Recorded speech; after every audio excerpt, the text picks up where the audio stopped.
ক্রিকেটে ব্যস্ত সময় পার করছে বাংলাদেশ। বর্তমানে ঘরের মাঠে নিউজিল্যান্ডের বিপক্ষে ওয়ানডে সিরিজ খেলছে লাল সবুজের প্রতিনিধিরা। 3 ম্যাচের ওয়ানডে সিরিজ শেষে টি-20 সিরিজে মুখোমুখি হবে দুদল।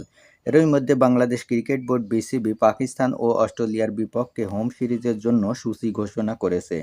বাংলাদেশের বিপক্ষে 2 ম্যাচের টেস্ট সিরিজ খেলতে আগামী 3 মে বাংলাদেশ সফরে আসবে পাকিস্তান জাতীয় ক্রিকেট দল। সিরিজের প্রথম টেস্ট শুরু হবে 8ই মে। হোম অফ ক্রিকেট মিরপুর শেরেবাংলায় গড়াবে প্রথম টেস্ট ম্যাচ। 16ই মে থেকে শুরু হবে দ্বিতীয় টেস্ট। দ্বিতীয় টেস্টের ভেন্যু সিলেট আন্তর্জাতিক ক্রিকেট স্টেডিয়াম। সিরিজটি 2025-27 আইসিসি টেস্ট চ্যাম্পিয়নশিপের অংশ। 2024 সালের আগস্টে সবশেষ টেস্ট সিরিজ খেলেছিল বাংলাদেশ।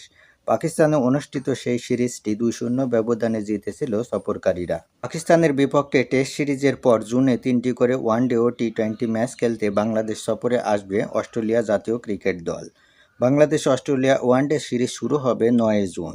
টি-20 সিরিজ মাঠে গড়াবে 15 জুন থেকে। এই সিরিজের মধ্য দিয়ে প্রায় 15 বছর পর বাংলাদেশ সফরে আসছে অস্ট্রেলিয়া জাতীয় ক্রিকেট দল।